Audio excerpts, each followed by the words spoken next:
বিশ্ব নবীর পথ চিরশান্তির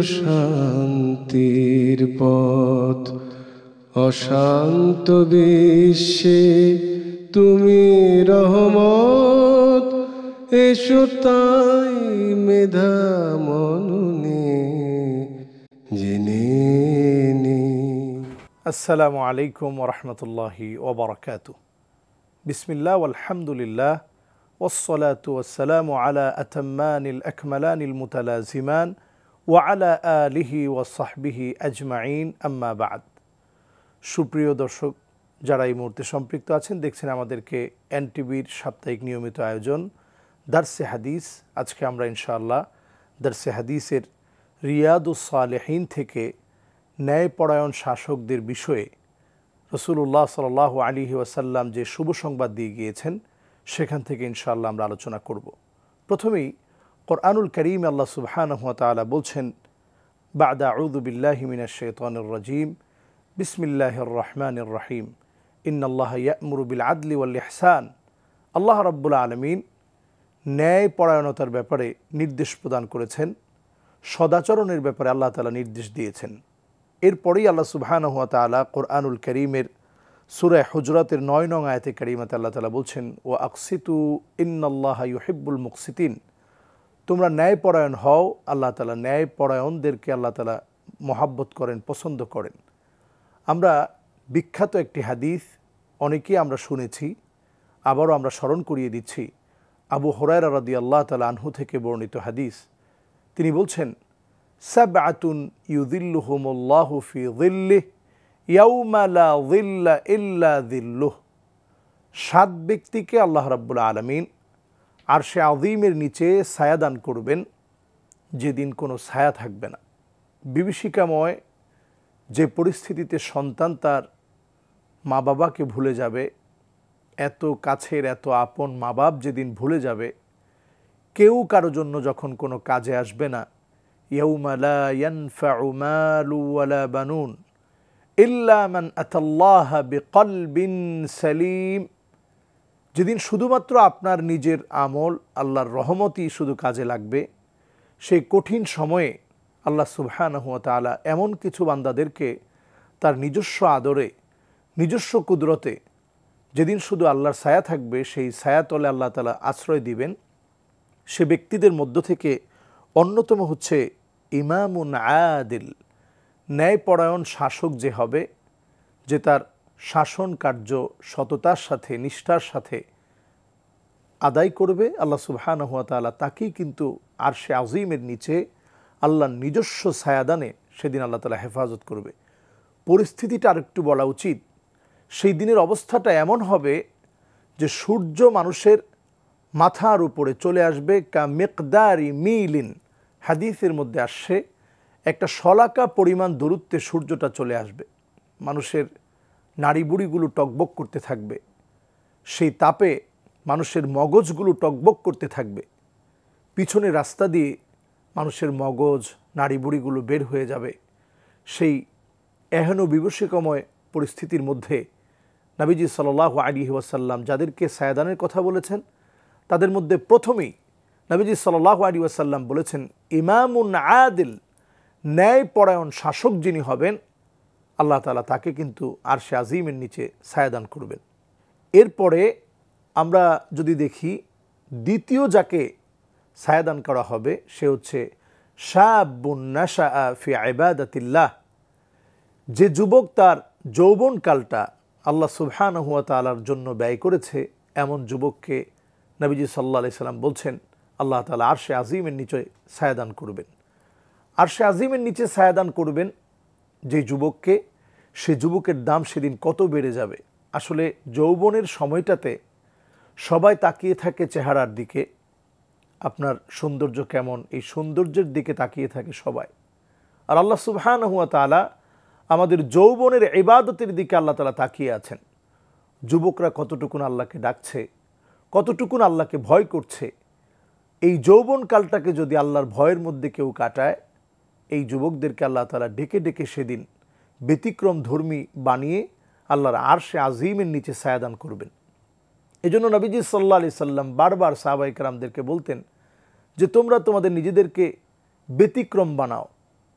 সাহাবায়ে কেরাম রিদওয়ানুল্লাহি আলাইহিম আজমাইন নিজেদেরকে ব্যতিক্রম বানিয়েছিলেন। অন্যান্য যুবকরা যখন তাওহীদের বিরোধিতা করেছে, সাহাবায়ে কেরাম রিদওয়ানুল্লাহি আলাইহিম আজমাইন তারা তপ্ত মরুভূমিতে শুধুমাত্র আহাদ আহাদ উচ্চারণ করতে গিয়ে বিলাল রাদিয়াল্লাহু তাআলা আনহু, তিনিও যুবক ছিলেন, একজন হাবশী গোলাম ছিলেন, তিনি তপ্ত মরুভূমিতে যেখানে পাথর চাপা দেওয়া হয়েছিল, আজকে আমরা যেই জায়গাতে তাওয়াফ করি খুবই সুন্দর টাইলস দেওয়া আছে, এখানে বহু সাহাবীর রক্ত পড়েছে। আজকে হয়তো খুব সহসাই আমরা তাওয়াফ করছি, কিন্তু এখানে বিলাল রাদিয়াল্লাহু তাআলা আনহুকে বেঁধে পাথর চাপা দিয়ে রাখা হয়েছে, ওনার জবান থেকে আহাদ আহাদ শব্দ উচ্চারিত হয়েছে। এজন্য যুবকদেরকে নিজেদেরকে ব্যতিক্রম বানাতে হবে। শাবুন নাশাআ ফি ইবাদাতিল্লাহ। এরপরেই নবীজি সাল্লাল্লাহু আলাইহি ওয়াসাল্লাম যে ব্যক্তির কথা বললেন আরশে আজিমের নিচে আল্লাহ রাব্বুল আলামিন ছায়াদান করবেন, সে ব্যক্তি হচ্ছে রাজুলুন কলবুহু মুআল্লাকুন বিল মাসাজিদ, যার অন্তরটা মসজিদের সাথে লেগে থাকে। রসুল শব্দ চয়নে বললেন লটকে থাকে, ঝুলে থাকে। আসলে ঝুলে থাকার অর্থটা কি? ঝুলে থাকার অর্থ হচ্ছে এক নামাজ শেষ হওয়ার পরে আরেকটা সালাত আদায়ের জন্য ব্যক্তি উদ্গ্রীব থাকে যে কখন জোহর শেষ হলো, আসর আবার কখন পড়ব, আসরের সময়টা কখন আসবে, আসর শেষ হলো, মাগরিবের সালাতটা আবার কখন আমি পড়ব, কখন আসবে, কখন একটু নামাজের দিকে যাব, এরপর আবার মাগরিব শেষ হলো, এশার জন্য উদ্গ্রীব থাকে। প্রত্যেকবার যখন সে মসজিদের দিকে গমন করে, নবীজি সাল্লাল্লাহু আলাইহি ওয়াসাল্লাম বলছেন মান গাদা আও রাহা আ'আদ্দাল্লাহু লাহু ফিল জান্নাতি নুজুলা। প্রত্যেকটা বার যখন আল্লাহর গোলাম মসজিদের দিকে গমন করে, এই প্রত্যেকবারই আল্লাহ সুবহানাহু ওয়া তাআলা তার জন্য এক একটা জান্নাতে বাড়ি আল্লাহ তাআলা তৈরি করে দেয়। সুবহানাল্লাহি ওয়া বিহামদিহি। আমাদের মনে একটা প্রশ্ন জাগতে পারে যে আমরা জীবনে ৬০-৭০ বছরের হায়াতে ১০ বছর পর থেকেই যারা, অথবা ১০ বছরের আগ থেকেই যারা নামাজের অভ্যাস করেছি, তাদের তো অনেক লম্বা সময়ে সালাত আদায় করেছি। আমাদের জন্য যদি এতগুলো বাড়ি হয়, এত বাড়ি, সেখানে প্রয়োজনটা কি হবে? আসলে আল্লাহ তাআলা আখিরাতের ডেস্টিনেশন যার কোনো শেষ নেই। দুনিয়ার জীবনে আমাদের যেমন চাহিদার শেষ হয় না, ওয়ালাকুম ফিহা মা তাশতাহি আনফুসুকুম ওয়ালাকুম ফিহা মা তাদউন। আখিরাতের জীবনে আপনি বলার আগেই আল্লাহ সুবহানাহু ওয়া তাআলা আপনার সামনে হাজির করে দিবেন। কাজে আপনার মনে দুনিয়ার জীবনে যেমন চাহিদা ছিল, সেখানে চাহিদাটা আসার আগেই আল্লাহ তাআলা পূরণ করে দিবেন। কাজে অফুরন্ত নিয়ামত আল্লাহ সুবহানাহু ওয়া তাআলা আপনার আমার জন্য রেখেছেন, যারা মসজিদের সাথে নিজেদেরকে লাগিয়ে রাখবো, এক নামাজ থেকে আরেক নামাজের জন্য অপেক্ষায় থাকব। এরপর নবীজি সাল্লাল্লাহু আলাইহি ওয়াসাল্লাম বলছেন ওয়ারাজুলানি তাহাব্বা ফিল্লাহ ইজতামা আলাইহি ওয়া তাফাররাকা আলাইহি। এটি অত্যন্ত গুরুত্বপূর্ণ। নবীজি সাল্লাল্লাহু আলাইহি ওয়াসাল্লাম এখানে এসে চতুর্থ যেই শ্রেণীর কথা বললেন, সেটি হচ্ছে ওই ব্যক্তি যারা দুজনে মিলিত হয় শুধুমাত্র আল্লাহর ভালোবাসায়, আল্লাহকে ভালোবাসার জন্যে দুজন একত্রিত হলো, আল্লাহ সুবহানাহু ওয়া তাআলাকে পাওয়ার জন্য দুজন একত্রিত হলো, আল্লাহ সুবহানাহু ওয়া তাআলার মহব্বতকে জাগ্রত করার জন্য একত্রিত হলো। তার মানে হচ্ছে এই যে আমরা এখন হয়তো এনটিভির পর্দায় যারা বসা আছি, এনটিভির পর্দায় বসে দারসে হাদিস যারা দেখছি, রিয়াদুস সালেহিনের এই হাদিসটা যারা শুনছি, আমরা যদি একটু মহব্বত করে আজকে এই হাদিসখানা শুনি, এই মহব্বত শুধু যদি আল্লাহর জন্য হয়, এই যে আমাদের একটু মিলিত হওয়া, আমাদের একটু দেখা সাক্ষাৎ, আমাদের একটু কথা শোনা, একজন আরেকজনকে ভালোবাসা, এটা যদি শুধু আল্লাহর জন্য আমরা করতে পারি, আল্লাহ তাআলা কিয়ামতের দিন বলবে আইনাল মুতাহাব্বুনা বিজালালি আল ইয়াউমা উযিল্লুহুম ফি যিল্লি ইয়াউমা লা যিল্লা ইল্লা যিল্লু। আজকে আমি তাদেরকে ছায়া দিব যারা শুধু আমি আল্লাহকে ভালোবেসেছ, শুধু আমি আল্লাহর জন্য একে অপরকে মহব্বত করেছিলে। আজকে তোমরা কোথায়? তোমাদেরকে আমি ছায়া দিতে চাই, তোমাদেরকে আমি আরশে আজিমের নিচে ছায়াদান করতে চাই। সেদিন আল্লাহ তাআলা এই মানুষগুলোকে শ্রেষ্ঠ করবেন। এরপরে আমরা পঞ্চম নম্বরে যদি দেখি, ওয়ারাজুলুন দাআতহু ইমরাআতুন যাতু মানসিবিন ওয়া জামালিন ফাকালা ইন্নী আখাফুল্লাহ, ওই ব্যক্তিকে আল্লাহ রাব্বুল আলামিন আরশে আজিমের নিচে ছায়াদান করবেন যেই ব্যক্তি আল্লাহ সুবহানাহু ওয়া তাআলার ভয়ে কোনো সুন্দরী রমণী তাকে ডেকেছে, তাকে বিভিন্ন কুপ্রস্তাব দিয়েছে, এই কুপ্রস্তাবের পরে শুধু আল্লাহর ভয়ে নিজেকে হেফাজত করেছে। এমন মহিলা সৌন্দর্যের দিক থেকেও যে অনেক সুন্দরী এবং অর্থকরীর দিক থেকেও যারা অনেক অর্থকরী, এমন মহিলা ডেকেছে, কিন্তু ডাকার পর তিনি ফিরে এসেছেন শুধু আল্লাহর ভয়ে। যেমন নবী ইউসুফ আলাইহিস সালাতু ওয়াস সালাম, উনাকে যখন জুলাইখা ডেকেছিলেন, জুলাইখার বিষয়ে তিনি বলছিলেন, রব্বিস সিজনু আহাব্বু ইলাইয়া মিম্মা ইয়াদউনানি ইলাই, আল্লাহ তাআলা আমাকে যে কর্মের প্রতি ডাকা হচ্ছে এ কর্মের চাইতে আল্লাহ আপনি আমাকে জেলে পুড়ে দেন, আমি জেলে থাকি, এটা আমার জন্য কল্যাণকর হবে। কিন্তু আল্লাহ আমি আমার নিজের চরিত্র আল্লাহর ভয়টাকে আমি নষ্ট করতে চাই না। আল্লাহ সুবহানাহু ওয়া তাআলা ইউসুফ আলাইহিস সালাতু ওয়াস সালামকে আল্লাহ রাব্বুল আলামিন দীর্ঘ সময় কিন্তু তিনি জেলে ছিলেন, কিন্তু কুপ্রস্তাব থেকে নিজেকে হেফাজত করেছেন। এইভাবে করে যৌবনের সময়ে অথবা জীবনের যে কোনো সময়ে কুপ্রস্তাব থেকে যারা নিজেদেরকে হেফাজত করবে, এইভাবে করে আল্লাহ সুবহানাহু ওয়া তাআলা যে সমস্ত মানুষকে আল্লাহ তাআলা পছন্দ করে নেবেন, আল্লাহ তাআলা আরশে আজিমের নিচে ছায়াদান করবেন, তাদের মধ্যে যারা কুপ্রস্তাব আসার পরেও নিজেদেরকে হেফাজত করেছে তাদেরকে আল্লাহ সুবহানাহু ওয়া তাআলা আরশে আজিমের নিচে ছায়াদান করবেন। এরপরে আমরা যদি ষষ্ঠ নম্বরে দেখি, ষষ্ঠ নম্বরে হচ্ছে ওয়ারাজুলুন তাসাদ্দাকা বিসাদাকাতিন ফাআখফাহা হাত্তা লা তা'লামা শিমালুহু মা তুনফিকু বিয়ামিনিহি মা তুনফিকু ইয়ামিনুহু। নবীজি সাল্লাল্লাহু আলাইহি ওয়াসাল্লাম বলছেন যে যে ব্যক্তি দান করলো তার ডান হাতে দান করেছে, বাম হাত দানের খবর জানে না। তার মানে আমরা যখন দান করি, দানবীর সাজার জন্য দান করা যাবে না, লোক দেখানোর জন্য দান করা যাবে না, মানুষকে উদ্বুদ্ধ করার জন্য যদি কখনো কখনো এমন হয় যে আপনার নামটা বলা হয়েছে, এটা নিষিদ্ধ নয়। তবে আমাদের মনটাকে পুত পবিত্র করতে হবে এইভাবে, আমি দান করব একেবারে গোপনে। সাহাবায়ে কেরাম রিদওয়ানুল্লাহি আলাইহিম আজমাইনের অন্যতম দানের ক্ষেত্রে অভ্যাস ছিল এটা, যে ওনারা দান করেছেন একান্ত গোপনে, যেটি শুধুমাত্র আল্লাহ সুবহানাহু ওয়া তাআলার জন্যই করেছেন। সুতরাং আমরাও আমাদের জীবনে যখন দান করি আমাদের খেয়াল রাখতে হবে, যদি লোক দেখানোর জন্য দান করে থাকি এটা রিয়া হচ্ছে, আর রিয়াটা হচ্ছে কাইন্ড অফ শিরক, এটা শিরকের একটা প্রকার, এটা শিরকে খাফি, ছোট্ট একটা শিরক। এই শিরকের মধ্যে আপনার দানের ক্ষেত্রে আপনি নিমজ্জিত হলে দানটা বাতিল হয়ে যাবে। আমরা অনেক সময় দানের পরে খোটা দিয়ে ফেলি, এটার কারণেও আমাদের দানগুলো বাতিল হয়ে যায়।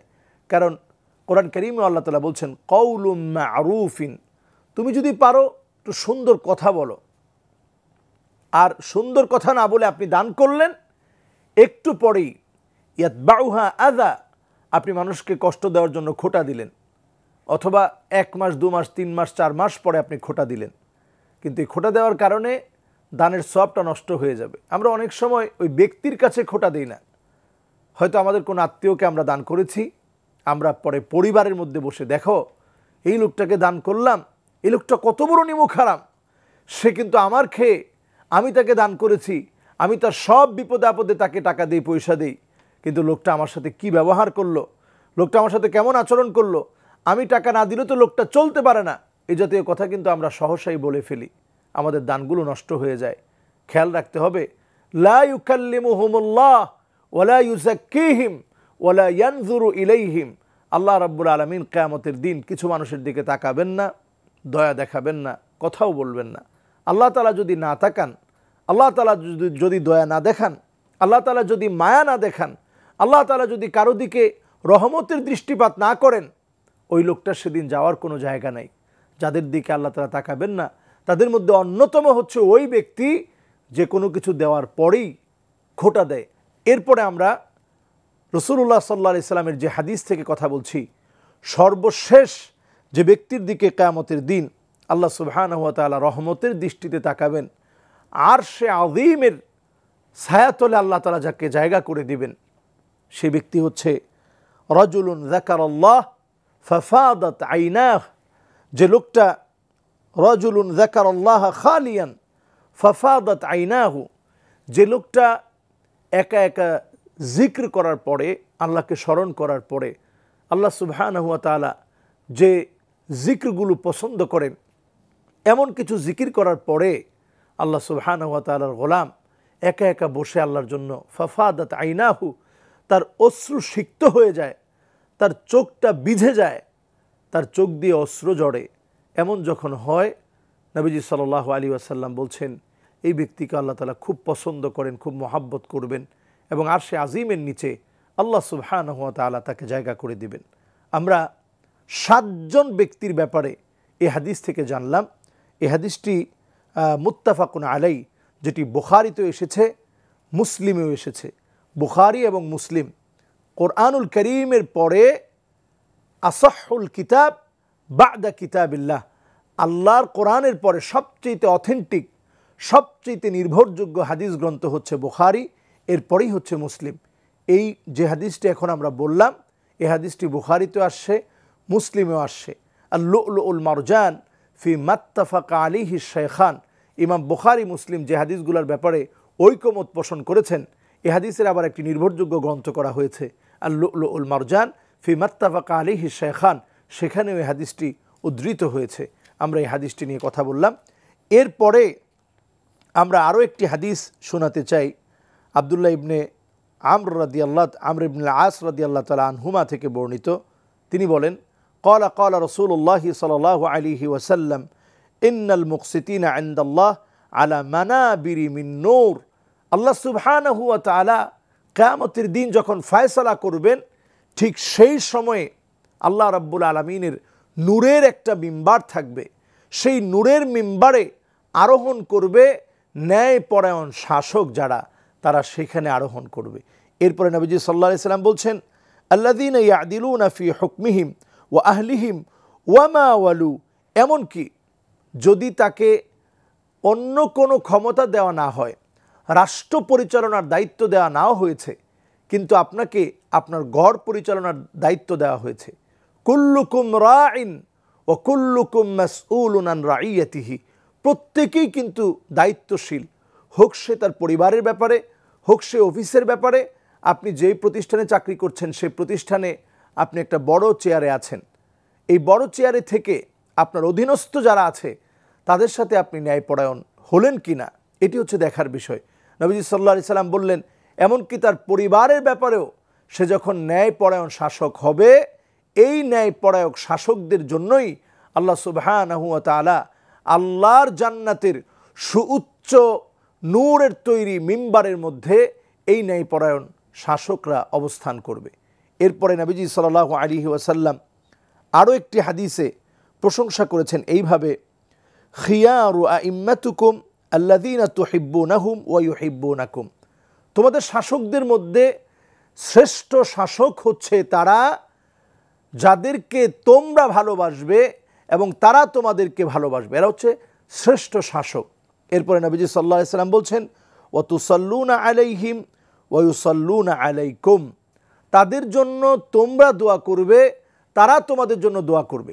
এখানে দুটি কন্ডিশন দেওয়া হলো, একটি হচ্ছে ন্যায়পরায়ণ হওয়ার জন্য নিজেরা জনগণকে ভালোবাসতে হয়, যারা অধীনস্থ আছে তাদেরকে ভালোবাসতে হয়, আর অধীনস্থদের জন্য নিজেরাও দোয়া করতে হয় যাতে করে অধীনস্থরাও দোয়া করে।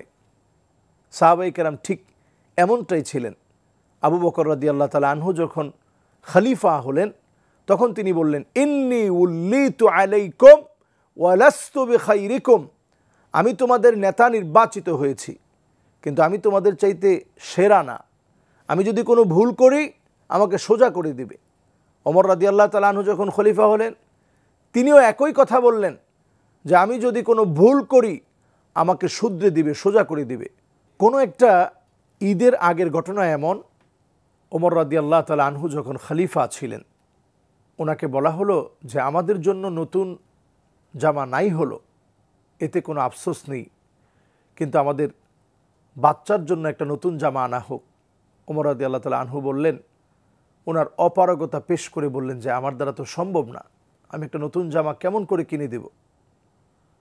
তখন তিনি বাইতুল মালের যিনি দায়িত্ব ছিলেন, রাষ্ট্রীয় কোষাগারের যিনি দায়িত্বে ছিলেন, ওনার কাছে একটা চিঠি লিখলেন। উনি ছিলেন আমিনু হাদিহিল উম্মাহ আবু উবাইদা ইবনুল জাররাহ রাদিয়াল্লাহু তাআলা আনহু। নবীজি যাকে এই উম্মতের সবচেয়ে নিরাপদ ব্যক্তি বলেছেন, সুবহানাল্লাহ। ওনার কাছে চিঠিটা লিখলেন। চিঠির ভাষা ছিল এই যে আগামী অগ্রিম একটা মাসের বেতন যদি আমাকে দেওয়া হয়, তাহলে আমি আমার স্যালারিটা দিয়ে আমার বাচ্চার জন্য নতুন একটা জামা কিনব। আবু উবাইদা ইবনুল জাররাহ চিঠিটা পাওয়া মাত্র অঝরে কাঁদলেন। একজন খলিফা সন্তানের জন্য নতুন জামা কিনতে পারে না শুধু আল্লাহর ভয়ে। তিনি তৎক্ষণাৎ তার একটা চিঠি লিখলেন। চিঠির ভাষা এই, খলিফাতুল মুসলিমিন আমিরুল মুমিনিন, আপনি যদি আমাকে দুইটি বিষয় বলতে পারেন তাহলে আপনাকে আমি টাকাটা দিব। একটি হচ্ছে আগামী একটি মাস জনগণ আপনাকে খলিফা হিসাবে মনোনীত রাখবে, এর কোনো গ্যারান্টি আপনার কাছে আছে কিনা। আর দ্বিতীয়টি হচ্ছে এই, আপনি আগামী একটি মাস বাঁচবেন, এর কোনো গ্যারান্টি আপনি দিতে পারেন কিনা। যখন ওমর রাদিয়াল্লাহু তাআলা আনহু চিঠিটা পেলেন, তিনি অজরে কাঁদলেন। আর আবু উবাইদা ইবনুল জাররাহ, যিনি বাইতুল মালের দায়িত্বে ছিলেন, কোষাধ্যক্ষ ছিলেন, রাষ্ট্রীয় এত বড় দায়িত্বের আঞ্জাম যিনি দিচ্ছিলেন, ওনার প্রতি একটু রাগ করলেন না। একজন প্রেসিডেন্ট, অর্ধ পৃথিবী যিনি শাসন করেছেন, একজন খলিফা, তিনি রাগ করতে পারতেন যে আমি তো তোমার কাছে একটা মাসের অগ্রিম বেতন চেয়েছি। কিন্তু তিনি অজরে কাঁদলেন আর বললেন, আল্লাহ, যেই রাষ্ট্রে এমন একজন রাষ্ট্রীয় কোষাগারে অর্থকে হেফাজত করার জন্য এমন একজন আমিন ব্যক্তি থাকে, সেই রাষ্ট্রে আল্লাহ সুবহানাহু ওয়া তাআলা অবশ্যই বরকত দিবেন।